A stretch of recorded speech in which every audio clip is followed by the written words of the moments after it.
All right, hello and welcome to yet another session at the Gosu Academy. And today, what we are doing is we are going to be reviewing the very recently played Blast Fall final. We're going to be looking at map 3. It's G2 versus NaVi, and G2 have yet to beat NaVi after having faced them 9 times with these particular lineups. I think it must have been this particular NaVi lineup because Snex is quite new. But anyway, what we'll be looking at is G2 being up 2-0 in this matchup and then being up 9-1, and then their kind of momentum fell apart. They ended up losing the map and were in danger, obviously, of losing the final. So we'll take a look at what did they do so well in the rounds where they were winning, and also we'll take a look at what went wrong in the rounds they were losing, or what was Navi doing well. Before we start off the session, I want to just talk about a question we have from one of the people here at the Academy who asked about burnout. Now, if you're not familiar with what burnout is basically, yeah, just what it exactly sounds like. It's when you burn out, when you run out of gas, when you as a Counter-Strike player are not any longer playing your best Counter-Strike, maybe you're unfocused and stuff like this. What kind of steps can you take to sort of get back on track, but also what are indicators that you are burned out? And it's probably the most asked question here at the Gosu Academy, because a lot of people deal with this, and I think a lot of people don't know. So you asked me, Marevik, Yeah. that's your name, right? Yeah. If you should take 1 or 2 weeks off. And I mean, my advice is if you're feeling burned out, like you can't focus, stuff like this, um, take 2 days off. 2 days is, at least for me and for most other people I've helped, is enough to kind of relieve the symptoms of burnout. But I do think there can be sometimes other causes for feeling burned out. Sometimes it is because you've just been playing too much and you kind of need a break. But I know there was a time when I was feeling very burned out, and actually, it's a small thing, but I think probably a lot of people could benefit from this. Is when I was trying to go pro, I was really unfocused and a lot of times even kind of feeling a little ill throughout the day when I was playing. And something small that I did was simply I just opened my window in my room, because it was a very small room with a PC blowing out hot air all the time. And because I wasn't airing out my room often enough, the air became so kind of thick that it was really difficult for me to focus. So that's other things like with burnout, make sure you get fresh air, get your body moving, get enough to eat and drink and stuff like this. If those things still fail, um, then I would recommend a short break of 2 days. 1 day is probably a little bit too little. 3 days is kind of overkill, in my opinion. So 2 days in the weekend should be enough. Obviously, if you do 3 days, that's fine. I know what you also asked, Marevik, is like if you take 1 to 2 weeks off, if you take this time off of playing the game, I is your mean, yeah, aim because going to? like I don't feel comfortable in my setup right now, so basically I just worked the whole weekend to be able to swap my chair and my mouse pad, and I mean I get the money at the end of the week, so that's why I don't really want to like get into practice with this horrible like setup for me, because I don't want to practice Yeah, inconsistently. I feel like that like in this condition I'm not practicing consistently. yeah. I think then it's I not mean bad at aim all wise, to. because like I can still like watch the moves and stuff, but like I cannot practice my aim, and that's that's about my mental a little bit. So Yeah, yeah. I mean, the only thing with taking like a longer break, like 1 to 2 weeks, I do it from time to time when I'm like on a vacation or something like this. And I mean, it typically takes a little bit of time to build up your aim, but I see aim as something that um, is quite easy to go from. Like, if you're a bad player, it's difficult to build up good aim. But for most players who are serious about Counter Strike, you already have 5,000 to 10,000 hours. And those hours your body won't just forget by you leaving the game for yeah, one I mean week, I right? didn't forget, just like it's so inconsistent, so my chair is Yeah, not in the same position. Like okay, it's not like micro movements, but like my chair sometimes decides to move up and down, and yeah, it's yeah. just not comfortable. No, I think then if you feel better to just take a break, you should do it. But then when you come back, give yourself some, like, I always see Counter Strike as a balance, right? Like with my team, for example, there's a lot of work I've done in the past. I think right now the team is in a good spot, but in the past we had it that we were sometimes pushing too hard during the like big tournaments, and people would get like symptoms of burnout, which would hurt us. And then there would be other times where people would be, like, for example, when we started the second season, at the beginning, people were missing shots that they normally would hit. And what it came down to was just that, if you haven't played for a while, you need some time to build up the feeling of aiming and moving in the game. And if you play too much, then you become burnout. So, or like you burn out basically. So, I think I played too much. Like, I mean, it's like 40 match a month. In Faceit, it's not a lot, but like probably the things that I played with the team, it was a little bit more than just solo or two bugs. yeah, I get it. But it's just always a balance. Like if you have a big tournament coming up, it's worth putting a few extra hours. But as you said now, I think you just left your team, right? You said? Or not? Yeah, Yeah. I'm So if gonna you chill want, now. yeah, I think it's I good just to want take to a, get a bit back of to the chill. rhythm Yeah, no, definitely. I think you should do that. because I lost it in that team. Yeah, I think. yeah. No, that's really good. Then it's really good. Okay, I have some sort of bug here where sometimes I go out on this when I switch players, but we'll see. Okay. Do you feel like you kind of got your question answered, Marvik? Yeah, thank you. Perfect. And let me know how it goes as well. I'm interested to hear. I will. Perfect. All right. So G2 in this match, I talked about it a little bit already, but they are up 2-0 in this best of 5, and they're also gonna have a really good start to this match. But they are going to throw it away a little bit, and we'll see what happens. Anyway, here's a small detail, but it's actually quite important. Snacks has an HE, a flash, and smoke, and the normal reaction when people B-rush, it's not so normal in pistol that you buy nades as the B player, but the normal reaction is to drop a smoke here, which is like a defensive smoke. You can play your angles like this or like this. You can even like peek like this for the car, stuff like that. And I don't know if G2 does this a lot. I'm gonna assume that they might, because it seems like NaVi have kind of edged in this pistol that they want to fake a B-rush and get Snacks to drop his util. In that case, you have an unarmored player who doesn't have util left, and it's, a bit of a problem. The investment kind of was nothing. And also, this kind of distraction that they make here allows NaVi to take mid control very easily. So, but good on Snacks to not use the smoke in this case. And here we see Monacy. This guy is so crazy. But because Snacks doesn't use a smoke, he regains, or like retains, basically, he keeps the information on B. And that is what allows G2 to now go and kind of focus on mid, because they know it's either a fake or like a delayed pop. There's actually a really small detail by Snacks, but it actually has a pretty big... it has a pretty big impact in this round that he doesn't use a smoke. And then it just comes down to headshots around the window room. Pretty cool pistol round by NaVi though, like trying to do a B fake and then using that to double window boost. So I think some of these rounds where, especially G2 for example here, they have a lot more money, we'll probably skip through those a little bit. Like, unless there's something really important. Just a disclaimer, by the way, I didn't watch this match live, so anything that I see here will be new. So I'm not coming in with any preconceived notions, or how you say that. I'm missing all the action here, but it doesn't really matter. I think this round is not so important. I would rather... I think they had... NaVi had a round where they took mid. I don't know if you know any smoke to throw from like top mid boxes to like top con, like Yeah. stairs. I don't know if you know any. Like I just saw that and it was first to, like new to me. Yeah.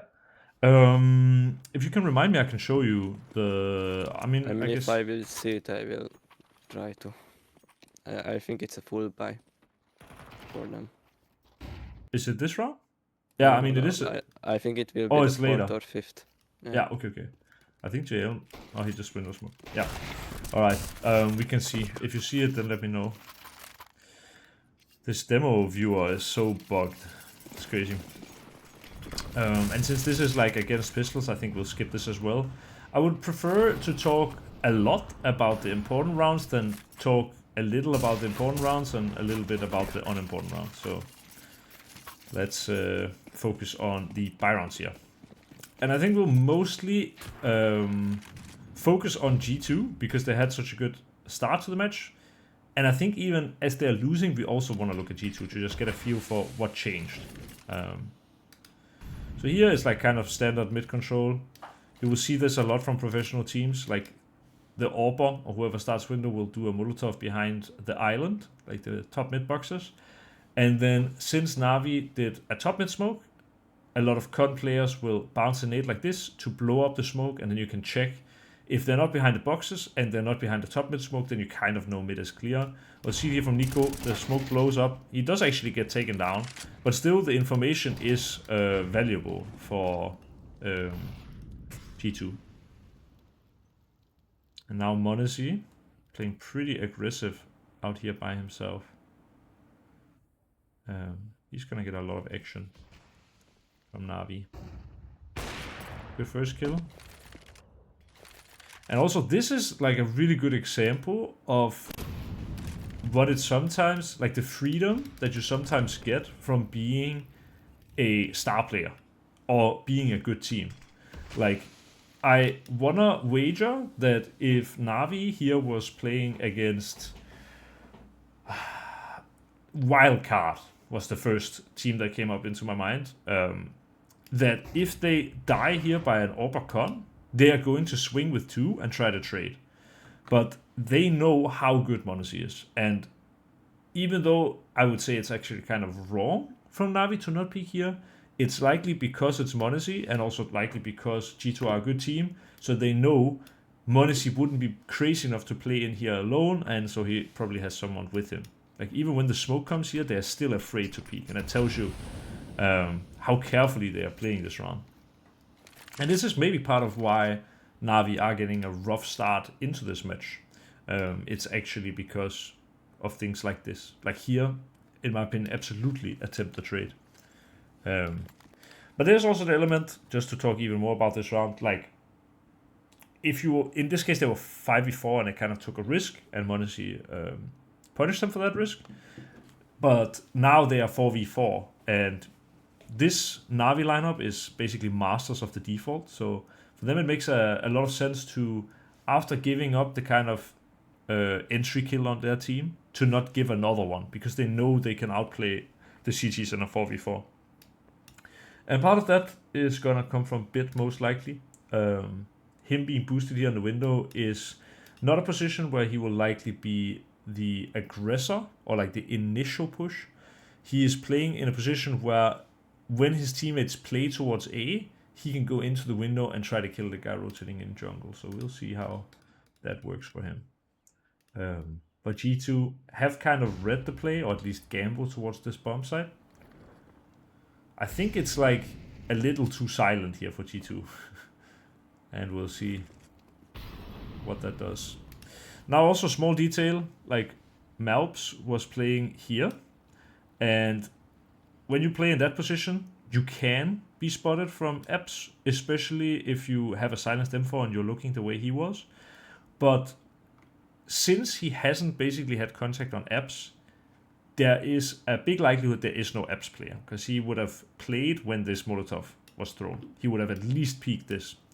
So when he knows this, he knows the other potential first contact is from bench.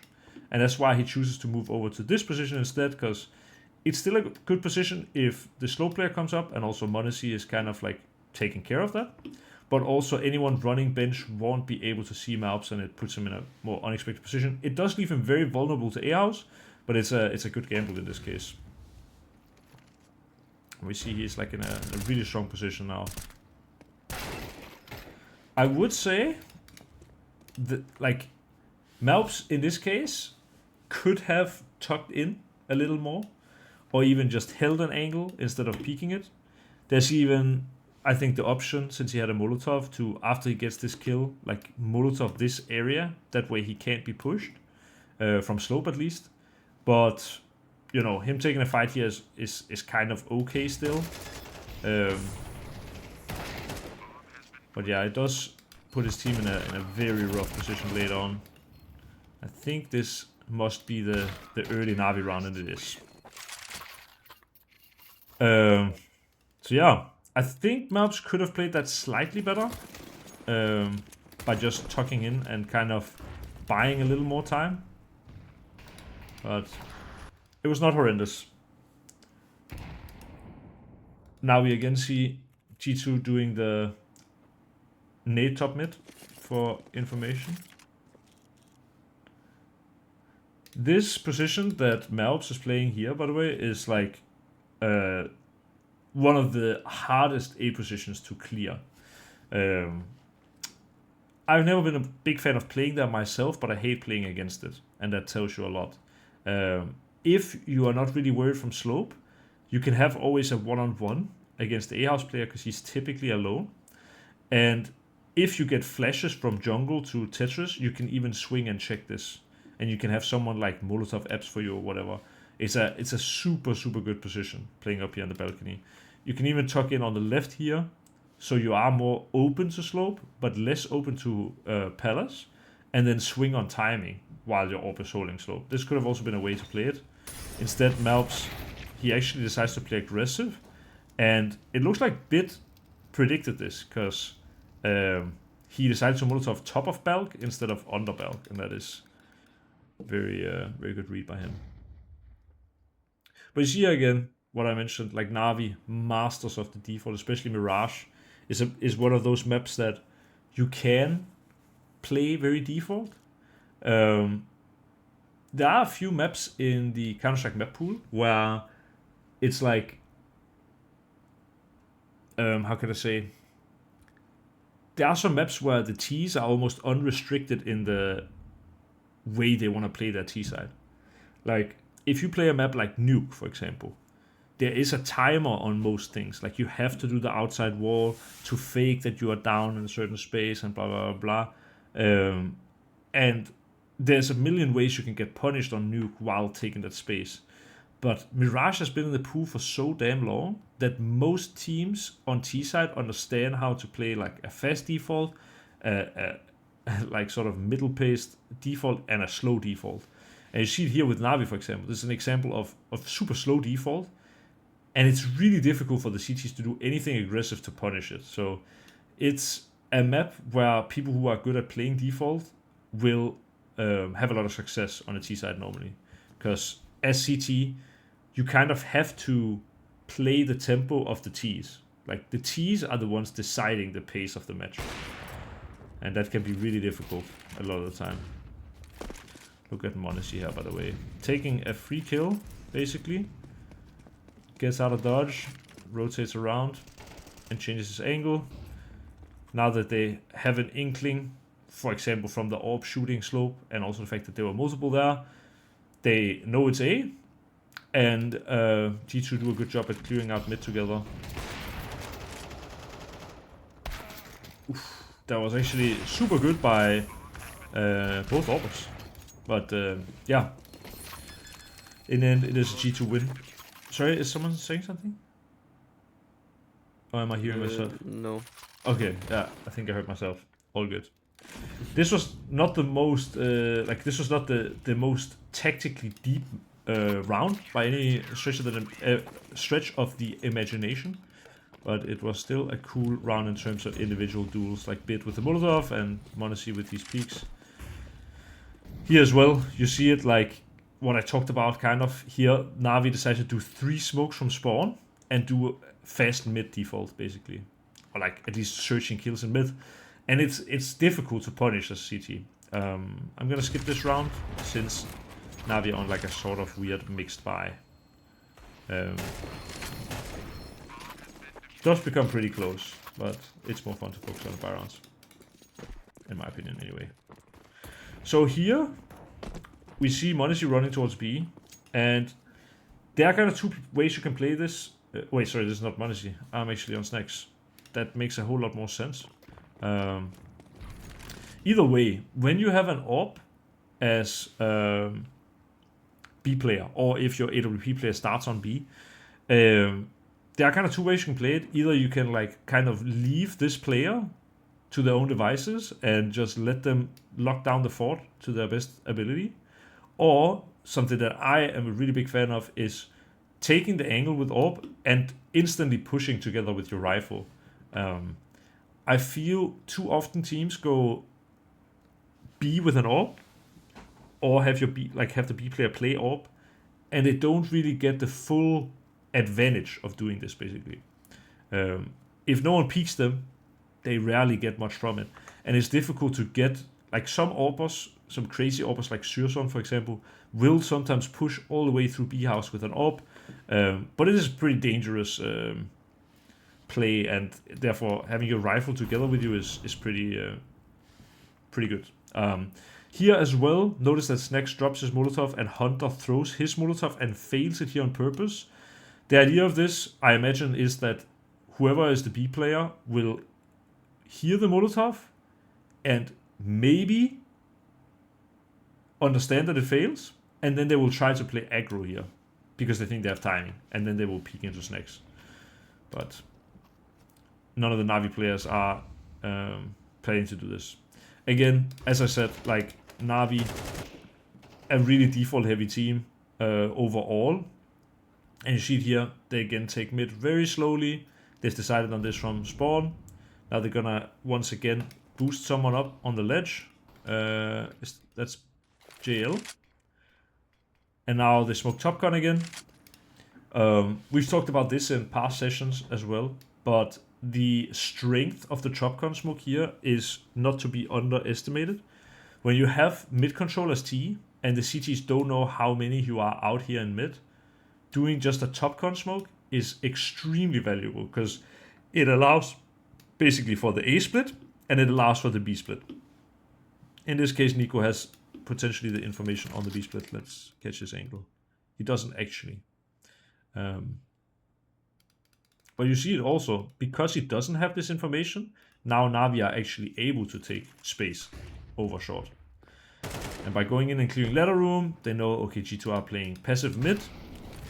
There can be a few reasons why a team will play passive mid. I've talked about this in my video called The Terrorist's Diamond, but there are kind of 4 different ways for CT to play on a map like Mirage.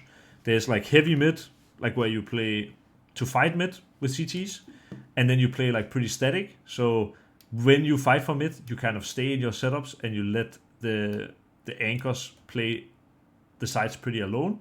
There's also heavy mid reactive, where you go and you clear out mid, and if they're not in mid, then you go back and you try to stack towards the sides. There's also like heavy sides, where you can play static. That would be, let's say NaVi takes mid control, and the CTs don't change their setup at all. They just stay heavy sides.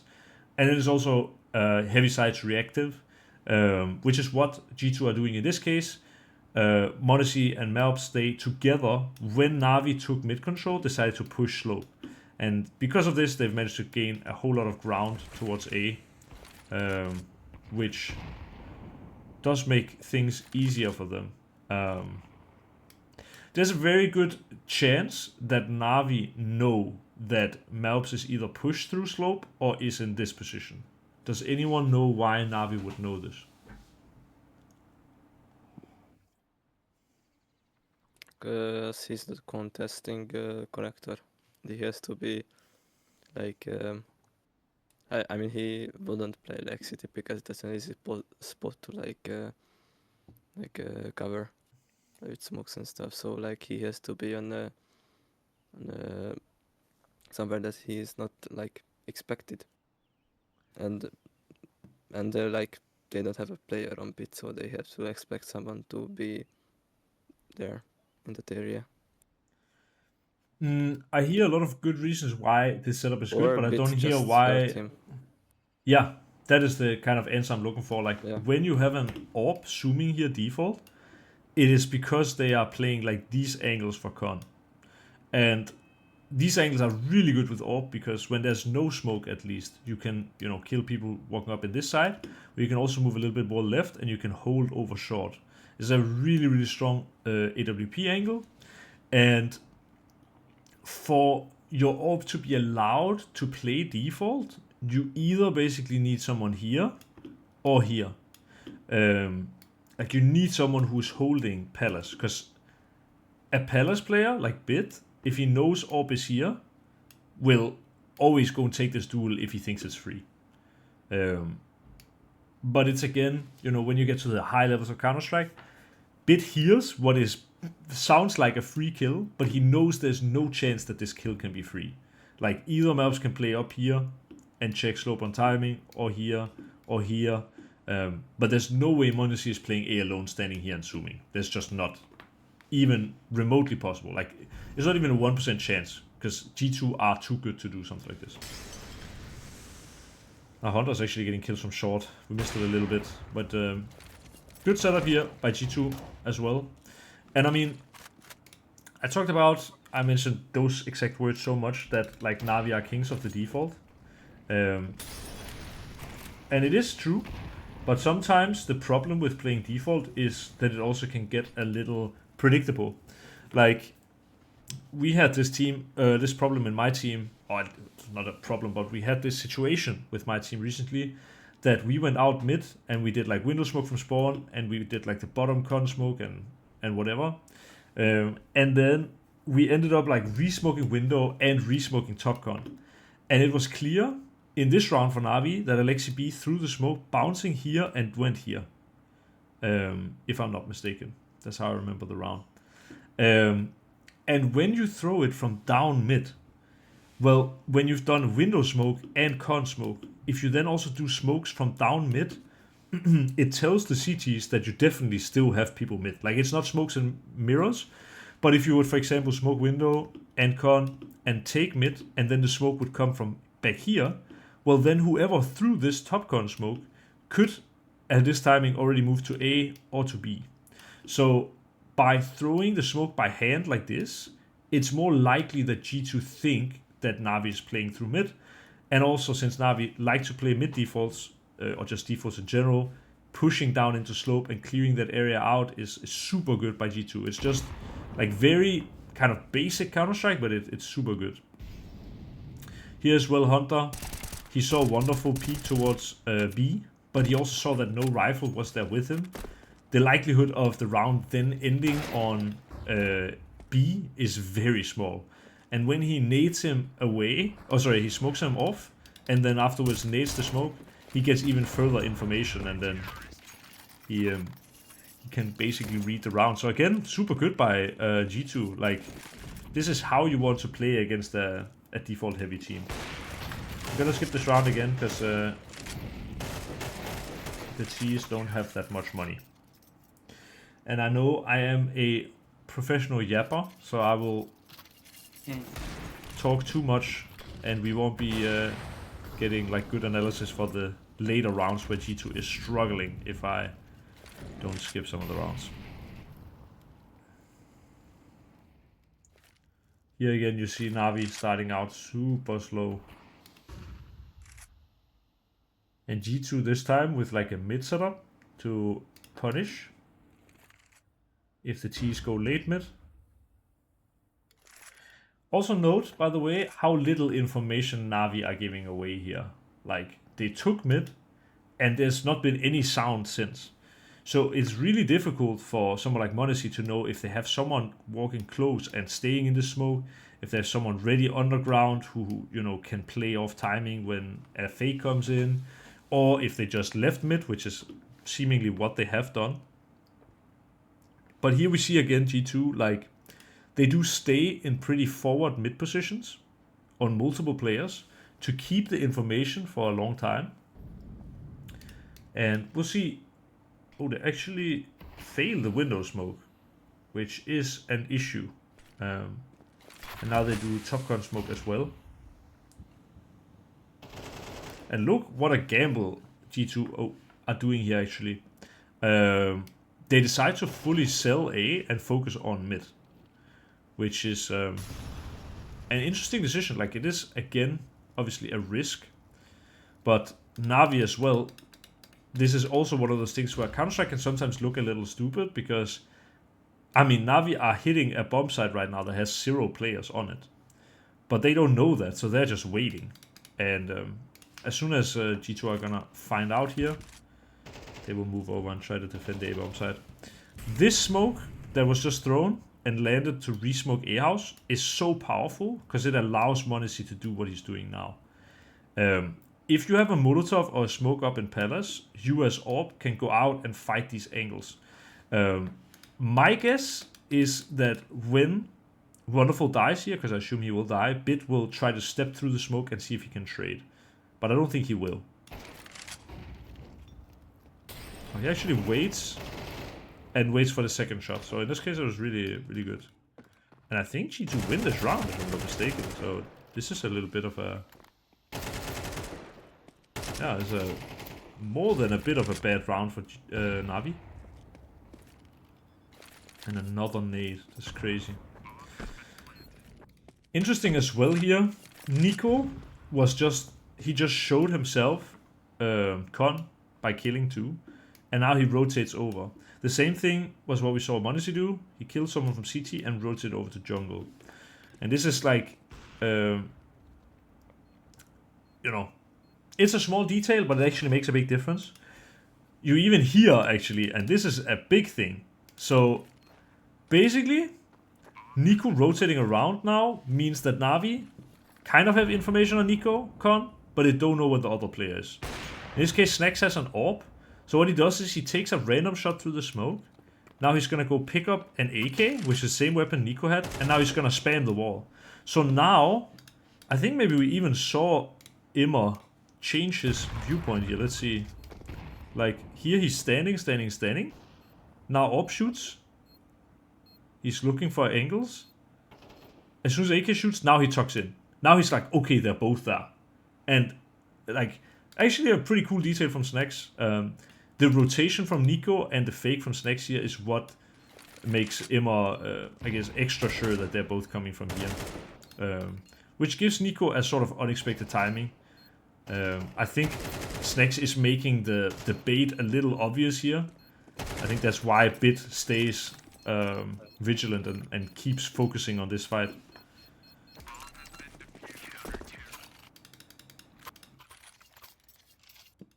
But yeah, very cool detail from Nico and Snacks. It's always a fine line when you want to fake something. Like, Snacks taking the shot with the AWP and then shooting with the AK would have been a good fake. But after that, him just starting to shoot walls and stuff like that makes it pretty obvious that Nico is probably elsewhere. And these internal timings, I promise you, the top professional players, they have them down to a T. And not a terrorist. Again, heavy A setup. You see it again. m0NESY this time actually zooms early. Which probably means, I think if I go to the point of view of Bit, he will not have heard this. Let's listen carefully.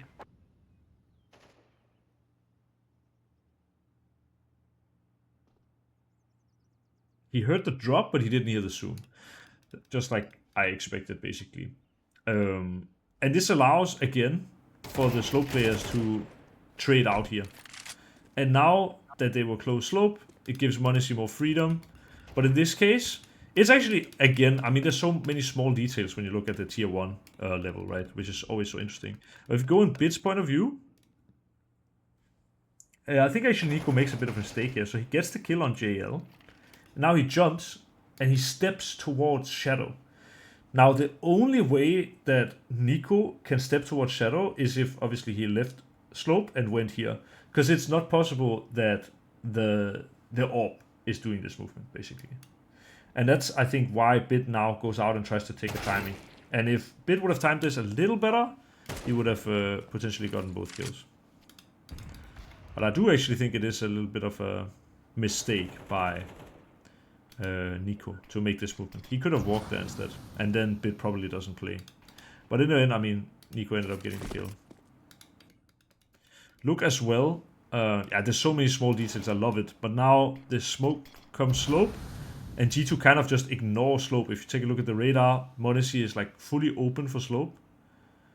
But Wonderful also expects that in a 4-on-2, it's unlikely they're just gonna sit and hold their smoke. Like, they will want to investigate. And I mean, Nico investigated by pushing Eps. Now, because they don't see Nico anywhere slope, and they also didn't see him shadow, they probably know he's in A house, which is why Immer takes further space. I think he's also gonna get rewarded for it by killing m0NESY. And we can see, how do they react now? You see it. Wonderful has pieced this together. Nico is an Eps. That's why he's doing this Molotov. So, while it might sound crazy, like, that you can assume so many things, this is what the tier 1 players do all the time. And it might sound like crazy assumptions, but I mean, you can see the assumptions that I have, in this case at least, with them expecting Nico Eps. This made perfect sense. Yeah. That was an unwinnable clutch for Dear Wonderful. I will skip a little bit now again. There might be something interesting in these rounds, I don't know. I know that Wonderful is gonna get a cool clutch in this round, so I think we'll watch that. Because this one I've seen.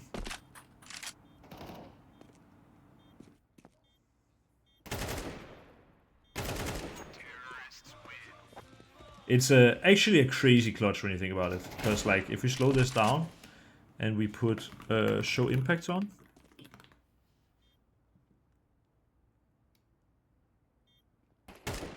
The red bullets are, or like the red boxes are where his shots land. So like, his first bullet is hitting the body of Malps, but because he moves, the second bullet hits this wall and headshots Nico all the way in the back. It's actually ridiculous. Yeah. That's just pure luck, basically. I mean, he played it well, but it's so lucky that this bullet actually kills Nico. And he says, nice shot. It was fully lucky.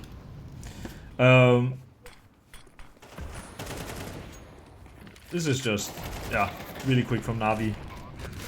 Let's skip this and let's take a look at the T side of G2. Because now we've talked about how many things that they did really well as CT. Now we'll talk about all the things that they are probably doing wrong on T. I know as well, I read a lot of Reddit comments, and I know that Hunter messed something up in the pistol. I don't know what. I think it might have been some kind of a duel. Let's skip ahead a little bit. But so, that is worth checking out, I think. Maybe he took a duel he shouldn't have or something. Oh yeah, this is it. So, in this case, Hunter is pushing with the bomb. He gets dinked 2 times by his teammate, and now pushes further.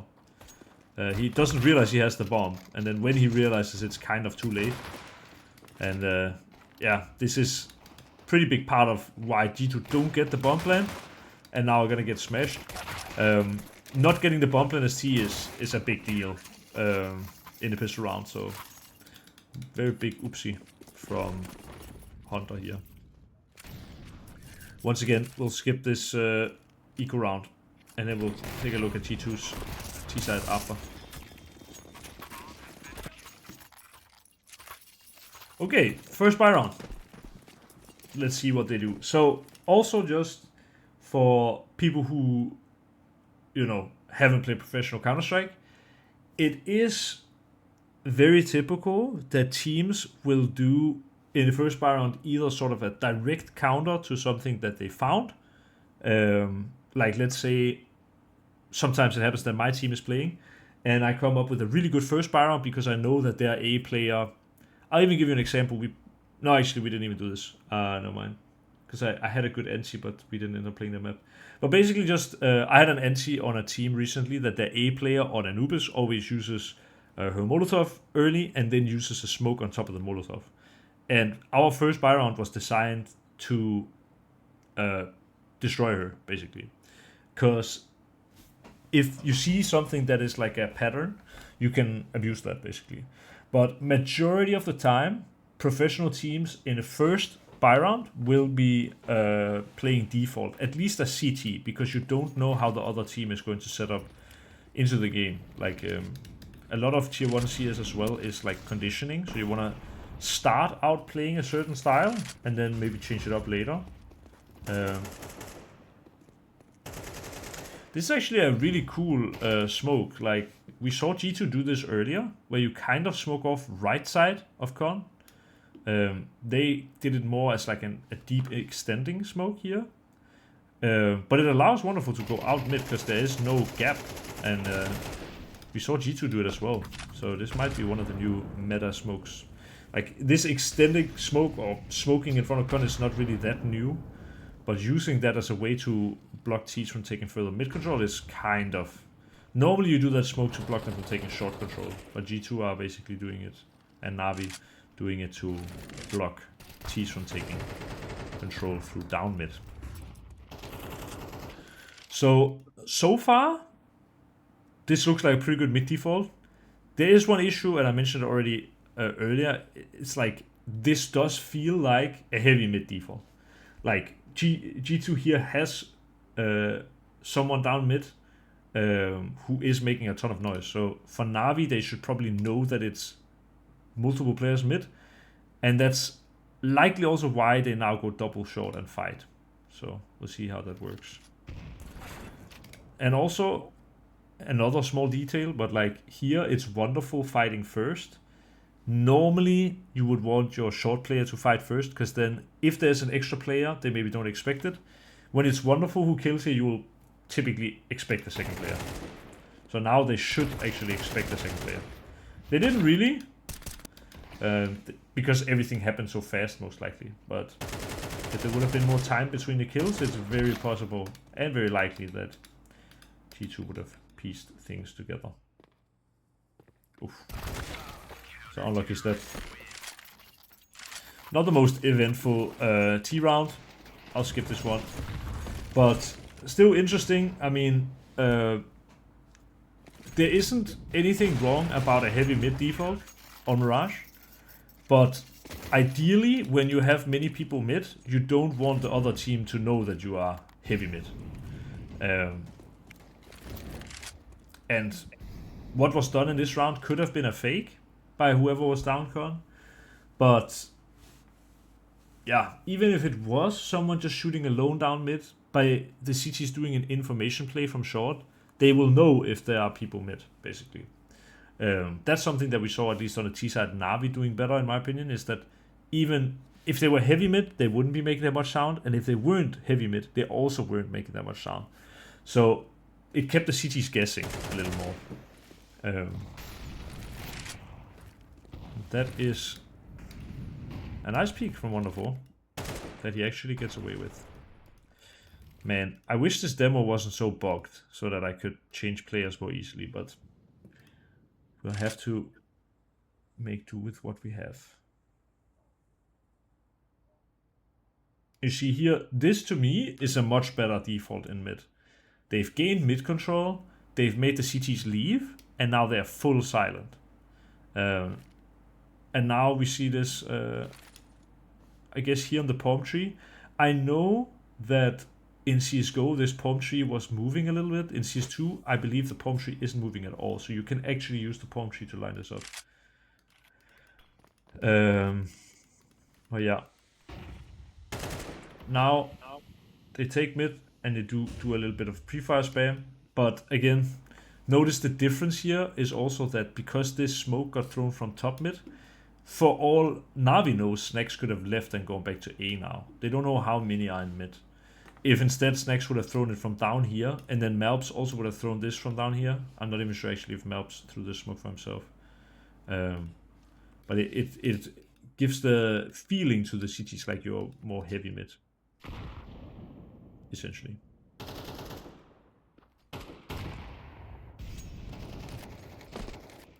Now let me see if I can catch the right player here. Not quite. Bro, it's so annoying with this bug demo, but it's whatever. So, what went wrong here? Holy hell. Basically, one of the things that went wrong is that if you look at the G2 side, they have just one smoke left. So they've used 4 smokes on mid control. I believe they used this smoke, and then they used this smoke at the beginning, and now later they did this smoke, and they did top con. The problem is, NaVi, as you can see, have one smoke left, and they've kind of blocked G2 from taking further mid control by just doing the smoke down here 2 times. So NaVi have traded 2 of these smokes for 4 of G2 smokes, and that's like not that uncommon in mid because of the way it is, but it's a problem that G2 have this smoke up while their smokes are up, and Malps is afraid to push through it. Because now he gets naded, now shortly after, they blow the top gun, and because Malps is not close and Snacks is also not close, they are kind of missing the timing. Like now they have to clear close con, and now they go up and they don't get this kill. If instead Malps would be, already up here top con somewhere, and that when this smoke was fading or when these flashes would be coming in, he could go through and kill, it would be a really different round. But if you go to Immer's point of view, like, I believe NaVi know. Like, they check. Okay, he's not inside con. They spam the smoke a bit. They even hit him a bit. Now when they actually get blind, like, these flashes, or at least this first flash that got thrown, is for the timing of Malps. Like, let's find this flash. I believe it's it might be Nico throwing it actually. Like, he does sandwich, and then he does this flash, and this flash is intended to, I mean, partly blind the orb if he's playing here, I guess. Like, this might not take it, but mainly it is so Stairs is blind, so Malps can go and kill. And yeah, he misses timing because he isn't top gun, and because of that, he doesn't get the kill, and then the whole round falls apart. So it's actually, yeah, here it just comes down to G2 not getting proper mid control, I guess.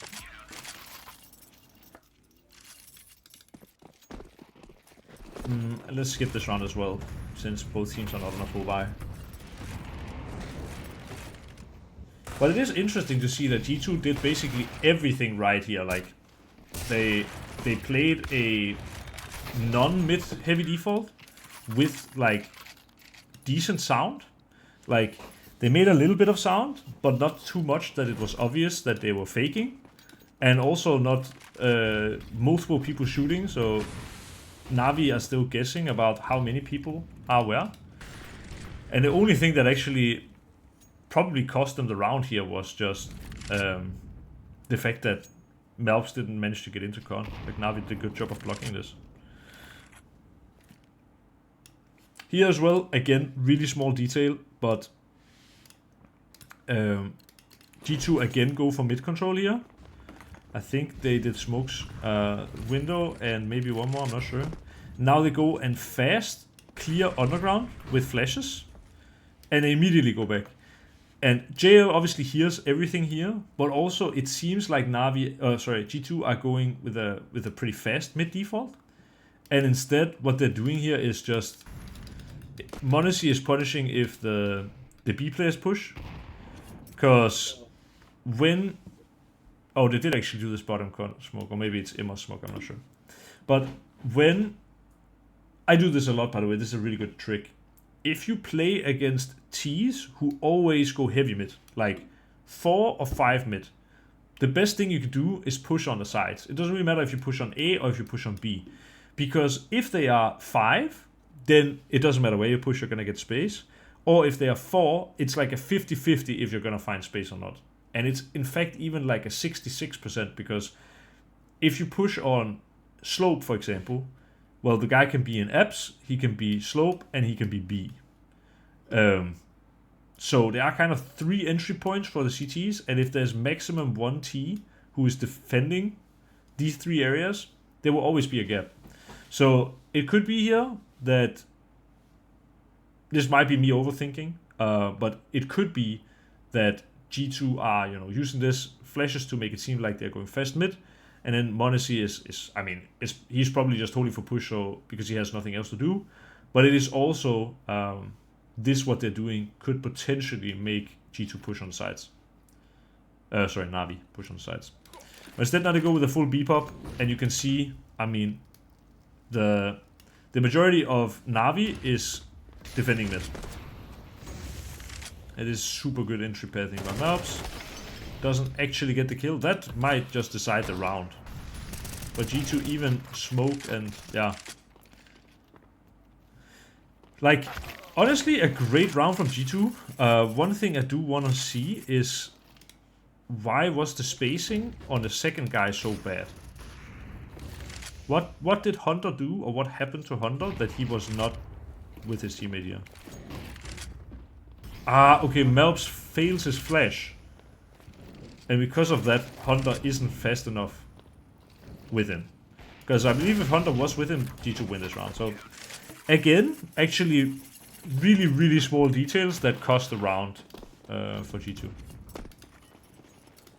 But it's really interesting. Like, this is the highest level of play, and something as small as a flash bouncing like a few pixels wrong is enough to ruin your whole round. And yeah, here, I mean, Malps goes down early.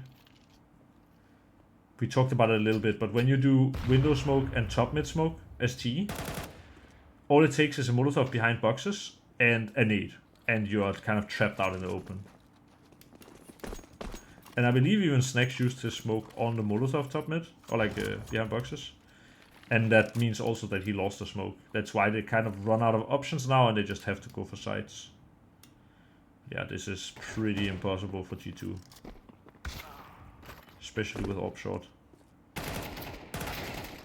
Actually a pretty good try by Snacks. We'll skip this clutch. But yeah, and now G2 are on a half buy. So we'll skip that one as well.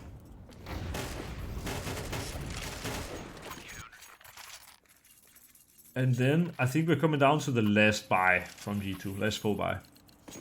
I think that's where we'll leave this demo as well. So let's see. What is it in this last round that they are doing bad or good? So here you see again, actually, like Immer here, he naded top mid smoke to check if anyone was playing close.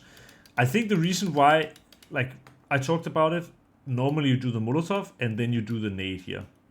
The point of this nade in this case, and why they didn't do Molotov, is because Wonderful is down here in mid, and JL is out here. So I guess by nading this, they have a pretty good feeling that no one crossed, because JL is pretty fast at getting info here. Also because last time they Molotov, like NaVi Molotov, so they probably expect G2 to play a little bit slower. And I think a lot of the reason why they want to check this top mid smoke is actually not to find out how many people are behind the boxes, but instead if they have like a lurk hiding around the smoke. Because this smoke is thrown in a way where you have advantage to kill short. And yeah, you can kind of work through mid, so that might be why they do it in this way, instead of doing Molotov. The Molotov comes later, and now they blow it up again. And yeah, really good by Wonderful here, actually. He goes and searches. m0NESY is ready for this. Also really good by G2, of course. Actually, there will be another buy round, I think, because I think G2 are going to win this round. Yep. Yeah, and now NaVi, they clear out mid. This is what I kind of talked about. Do you want to play heavy mid reactive or heavy mid static? In this case, like NaVi kind of played heavy mid static.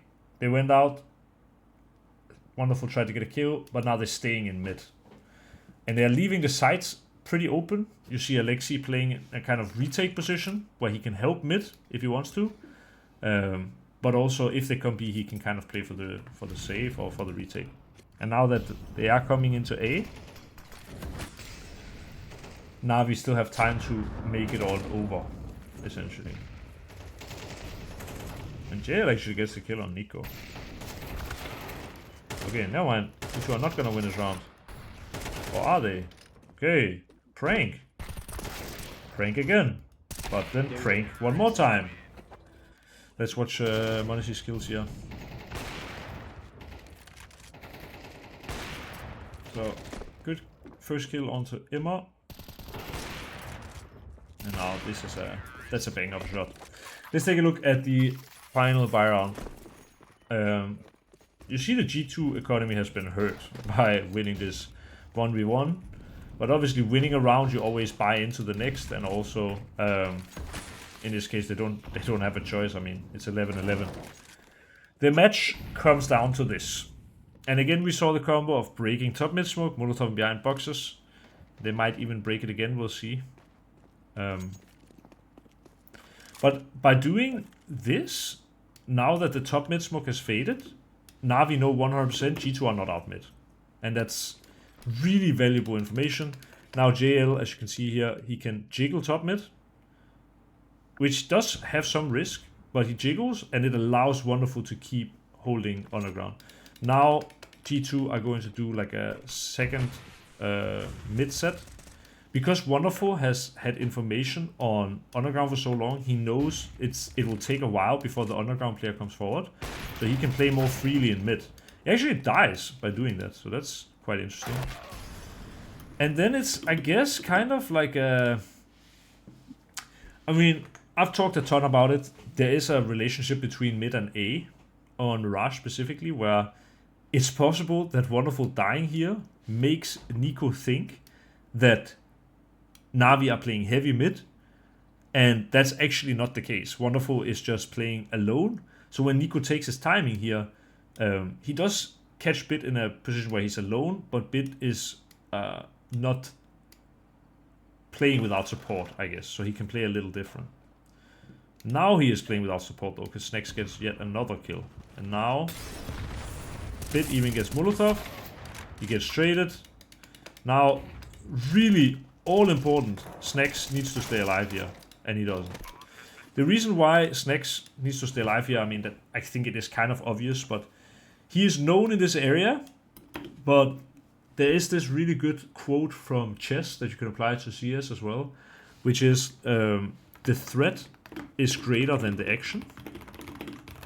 So, like, in this case, if Snex would stay alive here, and NaVi wastes time finding him and stuff like that, that's time gained for G2. As long as he's alive, NaVi have to be aware that someone has to be in this area. If he would stay alive around the smoke, that would be great news for G2. But as soon as he dies, there is no threat anymore.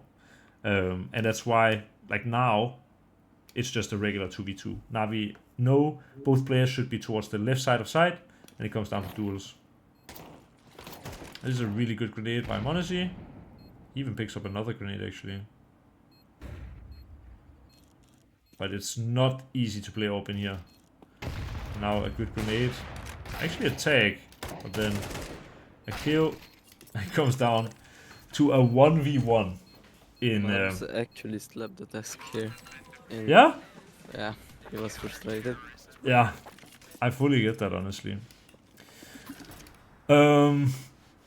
I think that's like the last will be some kind of a little bit of a mixed buy round. I think we'll skip this. I think we've talked a lot about this match already, but I think personally this was a really interesting demo to watch. Obviously, these are two of the greatest teams that the world have to offer right now. NaVi 5 times in the final in a row, and you know, really interesting how small the details are that change the outcome of these rounds.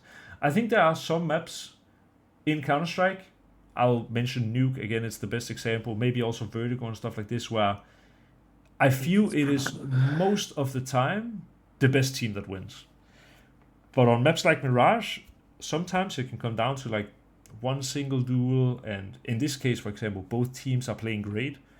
It's the tiniest of details that decide these rounds. So it's such a tough and scrappy map, because you can never have a playstyle that is unbeatable, basically. Like, there's a counter for everything, and the map has been played for so long that people know how to adapt really well. Even if they're not top tier pros, if they're just top face-it grinders, they have a good understanding of how to play this map. That's why it's so tough. It's a tough map to be very good at when you are the favorite, but I think if I'm not mistaken, Navi have had insane performances on this as of late. Yeah, guys, any questions about the demo? And if no questions about the demo, do you feel like you learned something from watching the demo? Yep. Yeah? Yeah. Is it like you learned mostly about how to sort of react in certain situations, or like the pacing of rounds, maybe? Like how slow they sometimes take mid and how controlled and stuff like this? Or what would you say is the number one thing you've learned? I think probably have to like play a little bit slow, more like NaVi did in their like T side. Yeah. And why don't Even if people. it didn't work out, but like they did it good. Yeah. And why don't more people play like this and face it? Like Because slow. people are playing fast. They want to play fast and want to catch the timing always. They don't play like they don't use their heads a lot of the time. Yeah. I think Go ahead. No, go ahead, please. and one biggest thing I learned is like probably like paying attention to what you do. Like any little mistake can like potentially ruin the whole round.